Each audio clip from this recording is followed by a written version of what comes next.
it has some ramp-up time. And if you're not giving them ramp-up time, you're forcing them to play awkwardly, play differently. So we'll see how this works out. And that is a good hand from McBanterFace right off the bat. Maybe not the Voracious Reader, but Void Touch Attendant, Colt Neophyte. Good stuff to start things off. Interesting, actually, whether to keep the Reader or not. It's quite a close call, but he does throw it. And this is just one of the most polarized matchups, for me at least, in the whole meta right now. It's so hard for the Rogue to win quickly enough. And it can't just take down all the minions one at a time, because what do? Swing into a 1-1? Woohoo! Or, a 2-4? Great. The damage comes in from so many different sources, even though it's a small amount from each one. Yeah, it's tough. It's really tough. DreadEye has also got a tough decision on his hands, too, because you usually need a lot more attacks, surprisingly enough, against Shadow Priest and the Self-Sharpening Sword, because a lot of your attacks early on are going into minions. And oh my god, I was going to say Paralytic Poison is one of the highest value poisons because it allows you to play board control in the early game. McBanterFace sees a 2-keep from DreadEye. You'd never 2-keep unless one of those is a weapon. Right. Because you just shut down your weapons. So yeah. So and that's changed his strategy. Yeah, Cold Neophyte's almost certainly going to come down on 2 to delay the weapon since he knows it's there. And then though it's a little bit off curve, right? I don't know. It's not really off curve. You just jam it. Yeah, jam the Neophyte, you just slow them down. Yeah, you jam it. Then they can't coin a weapon out. Guide my hand. But already, quite a lot of people here would play the Attendant on 1 and just hope it doesn't get mown down. But McBanterFace is going to build a wide board and then play it for some burst damage almost, which, again, is very valid. We see this quite often with this deck. It's probably the hardest choice the deck has to make, in fact, a lot of the time. Yep, delaying the weapon, smart choice. And now the damage is really going to start pouring in. Good thing for DreadEye, he's got the Paralytic Poison. Sure, he's going to need it. Yeah. Play all the cards. So tempting. Here for the tour? Too much power. Okay. How's it going? That's a cool 9 damage heading upstairs. But now it's DreadEye's turn at number 3 with his 20 health and facing down a board that's going to kill him nearly. Yeah, has to go Deadly Poison here, and then next turn is going to be Silverleaf plus Paralytic, but by that time... Wait, is he dead now? You said next turn, that's really funny. Alright, so 4, 5, 6, 7, 8 plus 5.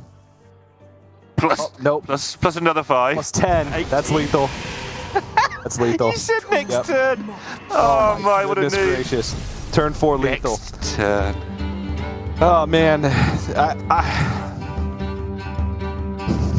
what are you gonna do, right? Like all this analysis about 2 keeping the mulligan. You have to time the Cold Neophyte right. It's better to play it on 2, and then instead of trying to block things later on, so they can't coin out the weapon and get it going. But whatever, just turn 4 lethal, nice and easy. That was a rough game for DreadEye, and I mean that's how we said that the Weapon Rogue versus Aggro matchup would go. If they have a chance to get the weapon online and Paralytic Poison can start swinging in, drawing cards, sometimes they can get the job done, but they have to get that plus Cloak of Shadows in a timely fashion. Yeah. That was ridiculous. Even by Shadow Priest standards, the mana just worked out perfectly. And yeah, DreadEye's also seeing the funny side of that. It's like, well, this is the deck I knew I was going to struggle against along with the Hunter, could only ban one of them. Yep, did the thing I expected it to do, even if it was a little bit quicker. The result was still likely to go that way. And now we get to see McBanterFace on a Garrote Rogue, which, interesting to see. See if people are doing it okay today or not.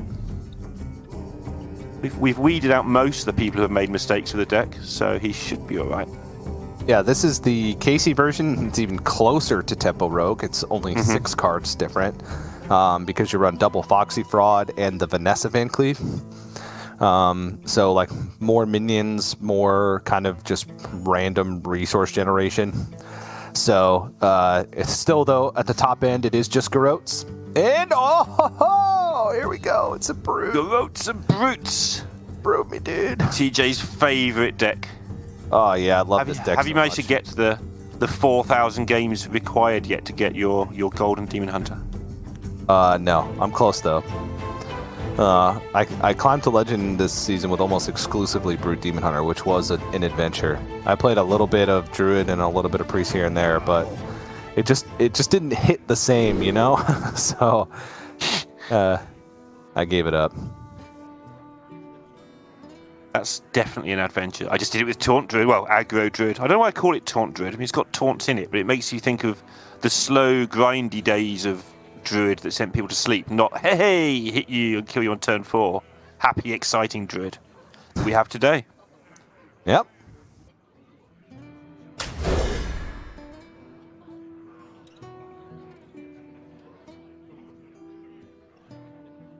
Well, quite complicated from McBanterFace.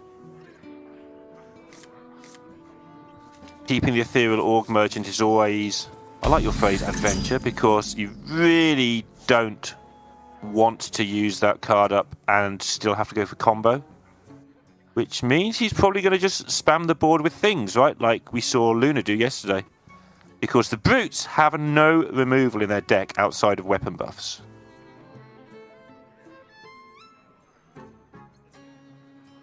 Or Illidari Studies sometimes.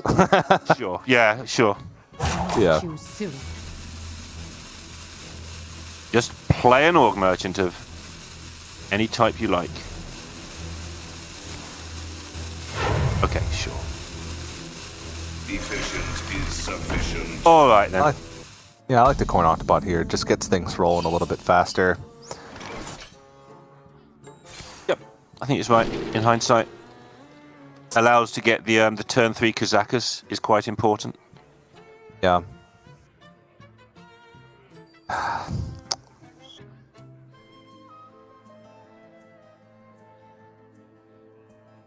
It's always so hard with Brute Demon Hunter because if you don't hit the goods early on, like sometimes it's not even worth it to even play Illidari Studies, or at least the card. I like the hold here from DreadEye. I also like the attack onto the Octobot, just to limit the amount of comboing can be done.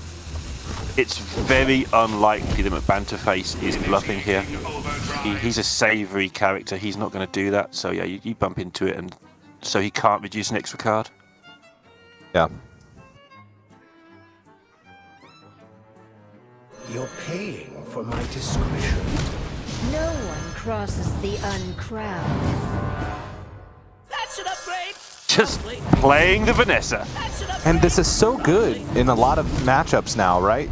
Brute Demon Hunter, like you mentioned, you just don't have the removal. They will never catch me.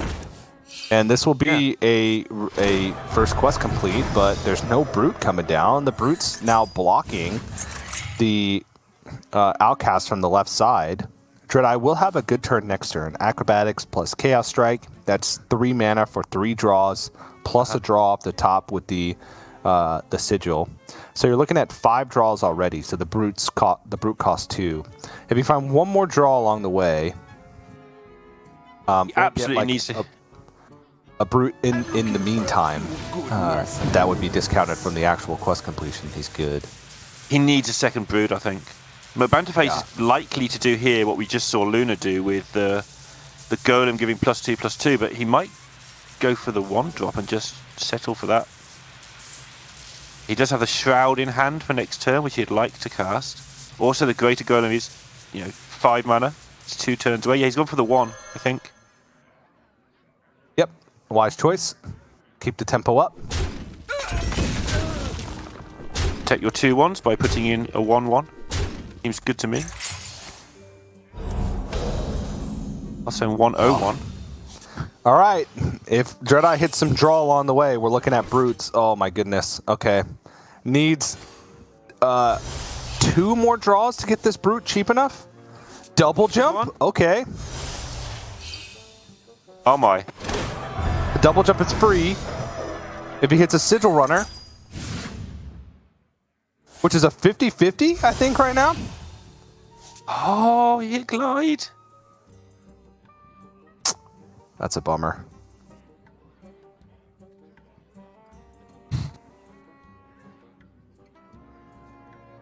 It wasn't a 50-50. It was a 1 and 3. There was 1 glide, 1 spectral sight. Oh no, there was 2 spectral sights. Sorry, it was 25% chance. McBanterFace, though. Yeah, I wonder what my opponent might have next turn. Double brutes. If there'd been 3 brutes, I think the game would have been really tricky. Remember, he's burned an Org Merchant just to get the board at the start, which I think we both agree with.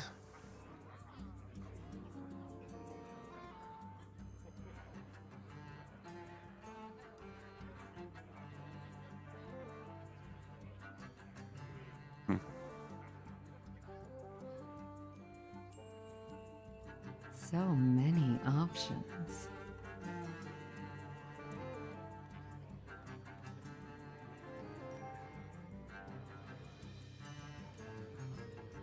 Well.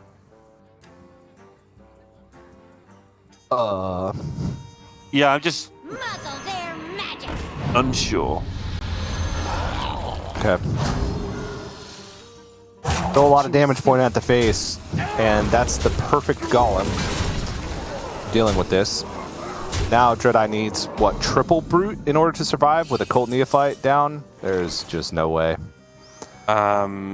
Let's see, 4, 7, 6, 7, assuming the poison gets dealt with, which it might not even do. Yeah. Yeah, double doesn't seem good because the bite takes enough damage. I grow impatient. Sure. Double might survive a turn, I'm not sure, but it certainly doesn't do anything. There's no soul fragments either. Brute's not even playable. I yield. Bam. Bam indeed. Looking comfortable, just making some minions and hitting some faces. What's going on? Yeah, again, love the game plan. That was, just tempoing out, not even needing to go for the combo. I think that's incredibly wise, just because Brute Demon Hunter, as we've said time and time again, just doesn't really deal exceptionally well with any type of early onslaught, right? This 2-0 lead isn't necessarily like other 2-0 leads. We talk about sometimes in Conquest, not all numbers are built equal. Because at some point, McBanterFace has to play the Handlock, which is the deck that's being targeted. This still could very easily come down to a Handlock mirror in Game 5 at the end of all this. Because now it is DreadEye's turn to start having some advantages, some easy wins, in theory. We're going to see, most likely, I haven't actually looked ahead, most likely see the weapon Poison Rogue now, and that's just a really good matchup for DreadEye if he cues that. Oh, nope, it's going to be Brutes again. Brutes is still an okay matchup. You have to realize early if Brutes aren't going to be the game plan, and then you just go for efficient quest completion, get the Kurtrus down, and if you can get the Kurtrus down before the Handlock can get an onslaught going, you have time to get the Lion's Frenzy damage up and go for it. So, okay, Cult Neophyte is great early for McBanterFace. That'll block a turn. That'll also put into the Raised Dead pool, which means that we're going to have, a few turns this game where there won't be any quest completion available. Yep. Obviously, one of the problems, the weird things, I don't think it's a problem, is either your opponent plays loads of brutes, or they do nothing, and either way, it just allows you to tap away, or you lose horribly, which you were going to do anyway. So, McBanterFace does have quite an easy, straightforward start here.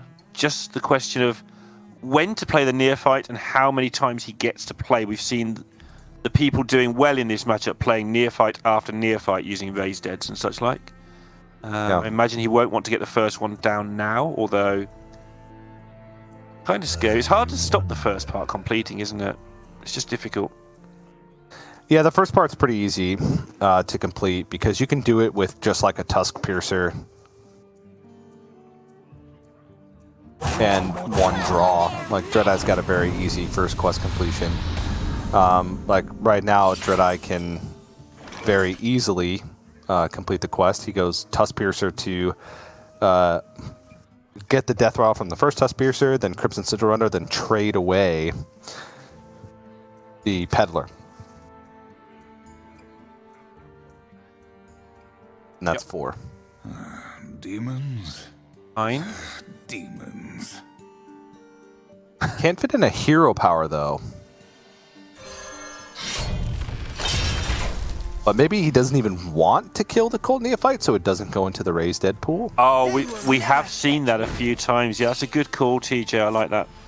Pleasure doing business. We've seen the way that this goes down, like I said, about the Neophyte. Yeah, he's just going to not kill it. Because it can take some damage. Like, the damage it can't take is the Battlemaster Giant. It can take 3 damage a couple of times. Yeah.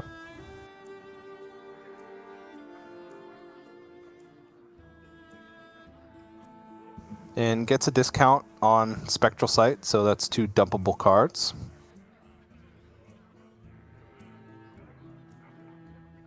Yeah, we'll complete part 2 next turn. If he wants to. Most likely, just to add. Yeah. McBanterFace. Interesting, I thought he might tap again, but gonna make a little pause.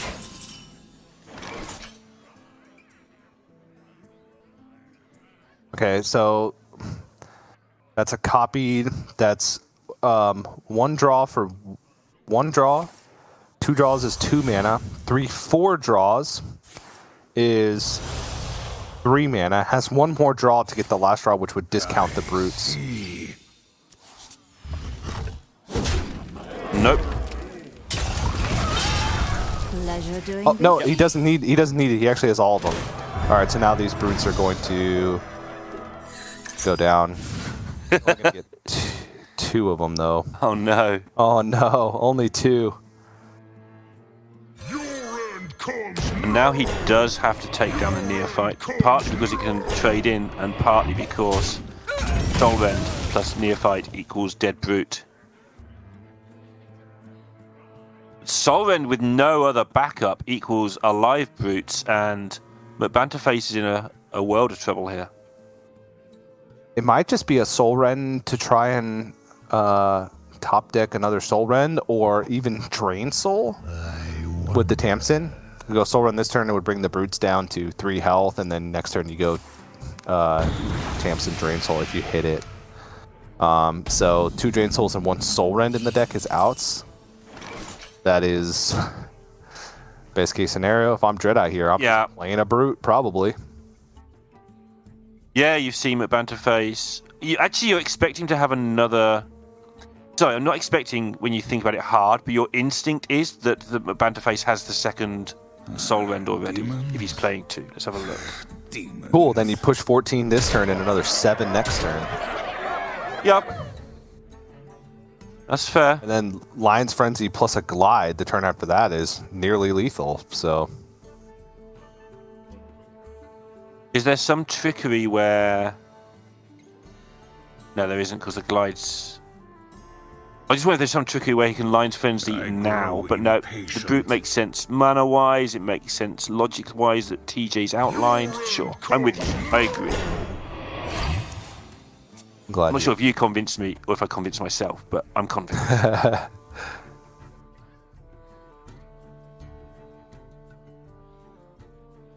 Haven't heard of me. Well, you've got to take care of him, I guess. Is that just lethal with the Lion's Frenzy now?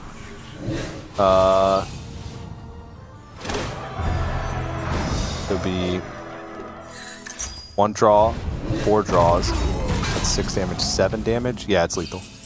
Cool. That's just the hero power. Yep.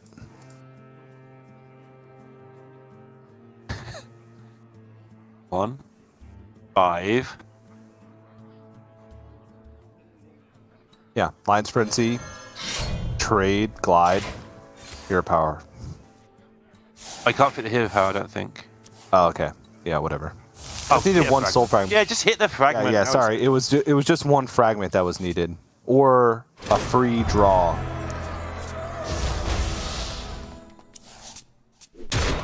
Yeah, And completes the quest whilst winning. wasn't guaranteed. Sorry. It's okay. 2-1. And the Handlock mirror of yore is definitely marching this way. Especially if the rogue is queued. And, I mean, does Handlock have any chance at all against the poison rogue, you think? Because I don't. I mean, yeah, but doing let me do a Viper check real quick. Yep, no Viper. Eesh.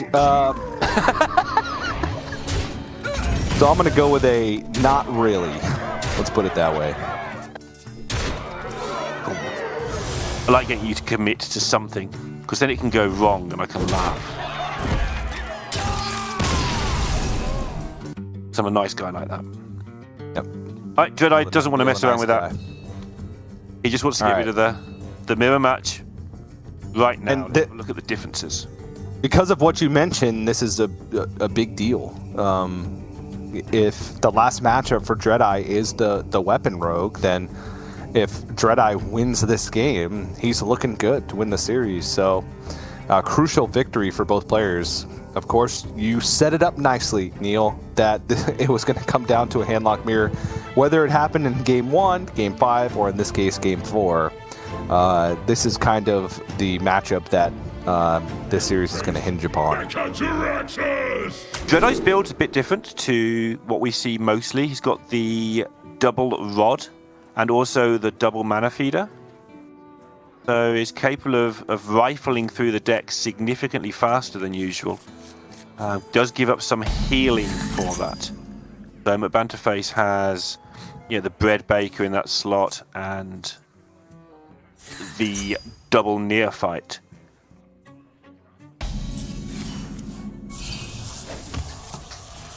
But here we go. Time to draw some cards. So DreadEye, if it does go the distance, should be further into fatigue, you would imagine, when they get there. Still not sold on the rod, but this is one of those games where my mind could change. Here for the tour? What don't you like about the rod? Like in general, because obviously... I mentioned yesterday that it just feels like your stuff is already cheap enough. That's fair. To where a lot of times the discounts are redundant. But in this case, hit the rod early and didn't have backfire to follow it up, but does have the Mana Feeder Panthera, can get things rolling quite quickly, has Tour Guide as well, which you can fit that in for some extra draw. Like if we move over to next turn, the draw is going to tick over for the rod. Flesh Knight's going to go down to 7. Tour Guide Hero Power, Flesh Knight goes down to 6, and then the quest completion, Flesh Knight goes on to 5, so it still can't be played. This is actually the only thing I don't like about McBanterFace's. Nice try, though. McBanterFace's whole lineup is his handlock isn't really built to have much of an advantage. The handlocks we've seen other people play Entitled Customer or something. You can't play it. Sorry, excuse me. Because the tour guide is free. There you go. Okay. Turn 5 Flesh Knight. They said it couldn't be done. Yeah, if you're targeting handlock and the handlock mirror might be a weakness, I want something in my handlock that does well in the mirror. And we've seen other people play a nod, and McBanterFace hasn't done that so much. That's my minor criticism, by the way. Haven't heard of me. It's going to be 3 Drain Souls. Because the Cold Neophyte interaction makes the Drain Soul cost 1, which means you can just keep doing it, though this is the last Another mana now. Drain Souls. Yeah. But he hasn't used any. That's great. It's just a great interaction. It's so funny. Unintended, amazing interaction that the game sometimes throws out. Okay. A Netheron can come down this turn.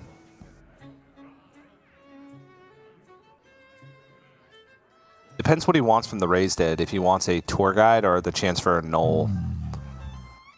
Whether he trades first, but it'd be Raised Dead, tap, a Netheron.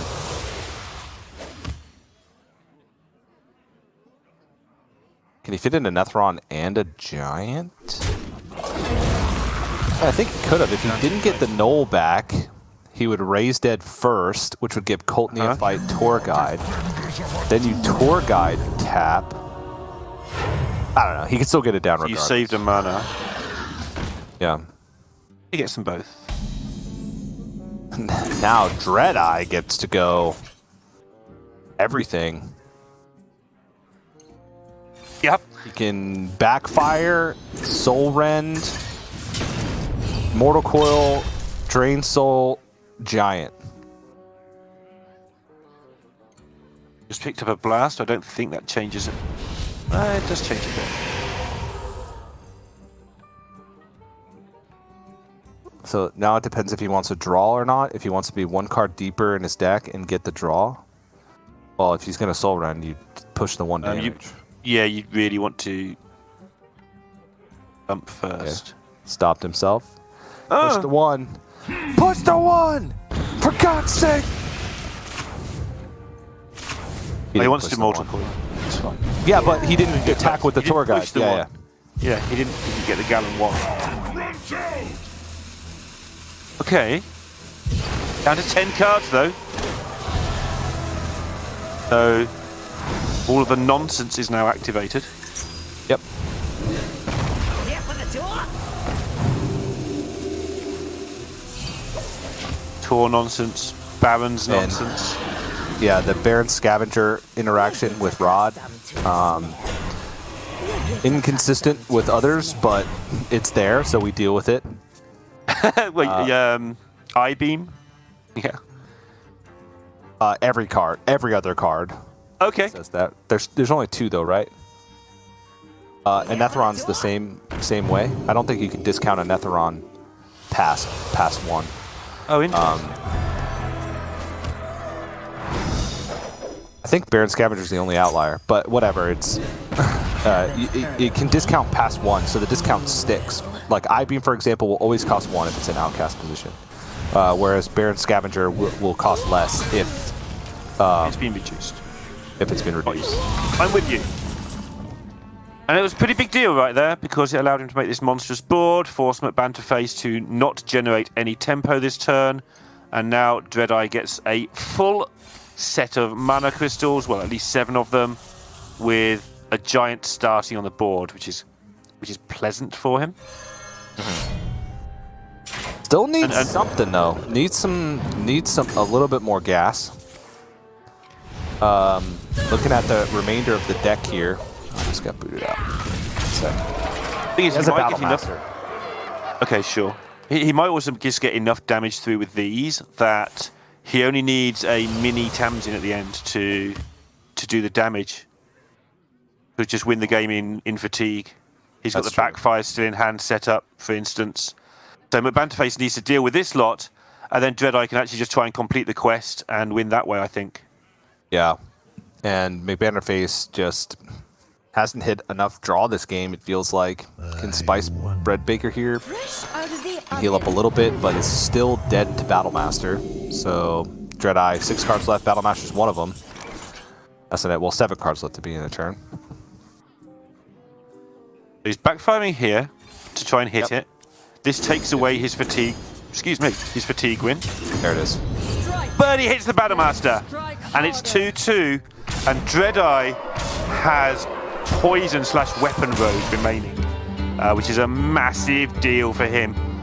He's as good as one. TJ himself said it. TJ said the poison rogue has never ever lost to Handlock in the history of Hearthstone.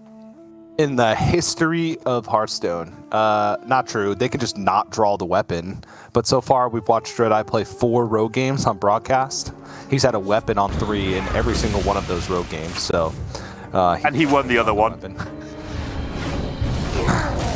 And he won the other one from hand with 30 damage. He had the weapon.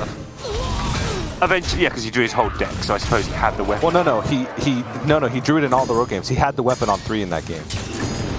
Oh, I see. He had the weapon on 3. There was just taunts in the way, so there was taunts in the way because it was Quest Shaman, so he couldn't get the weapon damage in.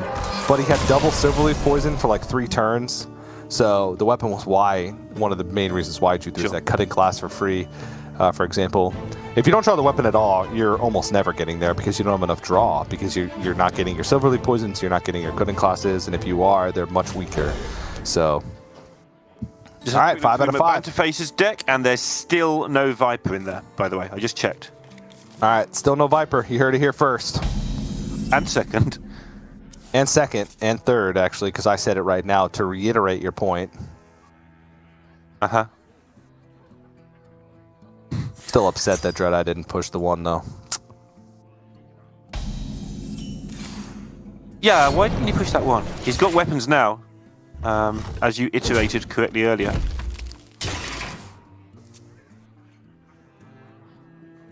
Three weapons on 3. He gets to choose which one he wants. That one was ad-libbed, by the way. I'm proud of that one. Iterated. Which also means something completely different. Right, how is McBanterFace going to try and set up to not take a beating here? He's seen the mulligan, so he knows he's up against it.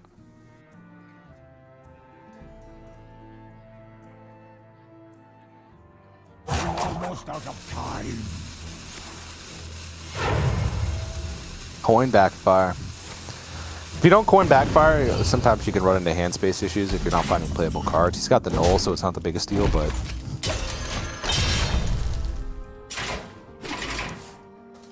More bones. Yep. On. Only thing you can do from here is play some minions and hope it gets there, but if they have the weapon on 3... Hey. As we discussed at length yesterday, he's called McBanterFace for a reason, TJ. Doesn't matter. He's playing Handlock. He's going to hit you in the face with it. Job's done.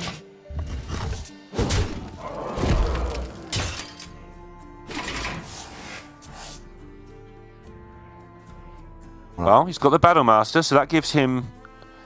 Well, would give him some chance. But this cloak from DreadEye is pretty much the final thing he needs to secure his favoured position. More bones to gnaw. the mulligan win rate for Swinetooth Shank against Handlock is 80%. It's pretty good. That sounds pretty good. And you're seeing why.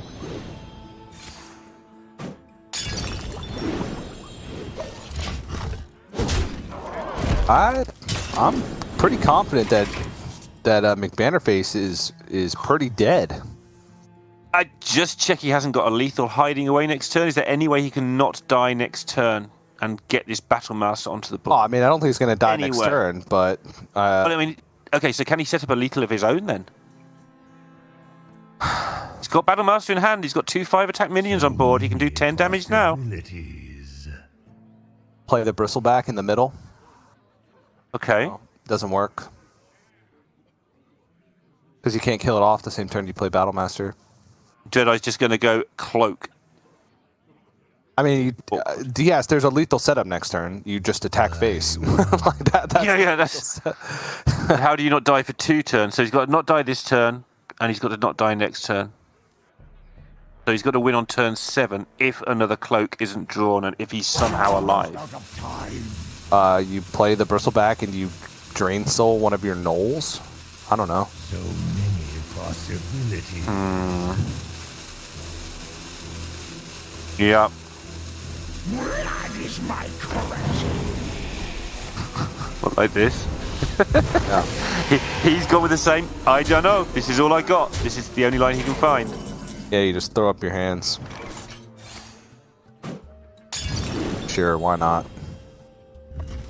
Now you just need to find a way to not take any damage next turn, and you're good.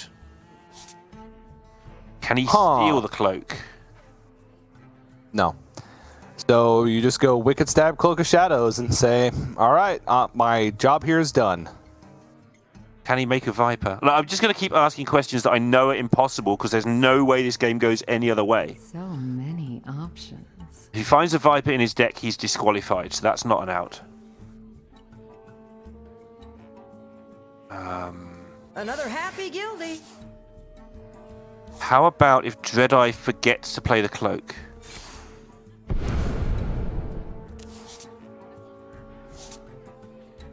McBanterFace is like, oh, he doesn't have to cloak. No, he's got the cloak. Maybe he thinks that prep means he can cloak. That's the out. No, unfortunately, DreadEye has played the game before. Unfortunately for McBanterFace fans, at least. Now, let me count here. DreadEye has roughly 1 million damage. Did you factor in the stab is only level 3? 2? Yep. Factored Okay, it's it a in. million then. Definite million.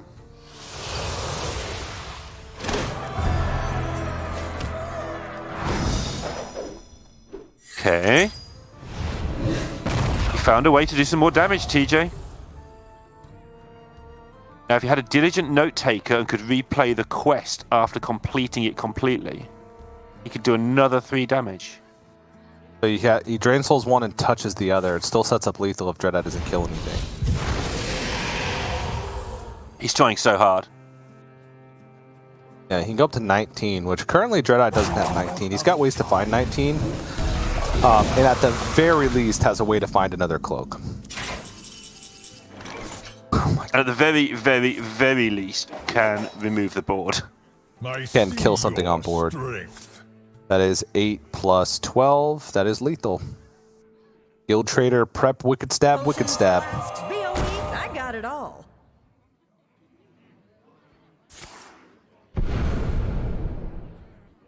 Yes, sir. And 3-2, reverse sweep of the handlock that he is targeting. And that's worth bearing in mind because he will be up against Luna, who has also got handlock, because everybody has handlock in the final. Looks like he's got the builds right. And again, McBanterFace also looks like he's got the builds right, but seemed to be slightly unfavoured in the handlock mirror. So well done to McBanterFace this week, but it is DreadEye who's going to go on to that final. Yeah, the only deck that seems a little shaky from DreadEye is the Brute Demon Hunter, but it's still Brute Demon Hunter, and he's been consistently hitting Brutes. He seems like he has a good grasp of the deck as well when he needs to bail out from certain situations. And his other decks are just winning so much that he's had a couple tries on the Brute Demon Hunter in series where he needs them. So it just seems like a solid brings from DreadEye this week. So well played to McBanterFace. So first Sunday doesn't go all the way with it, but still is going to net a good chunk of points and should be proud of his performance, because I didn't say anything wrong with his play. He just kind of got matched up against a rough lineup in when it mattered. So now the final is set. It's Luna versus DreadEye, and DreadEye has had some decent weeks, but it was always like these middling performances. When he did get to Saturday, right?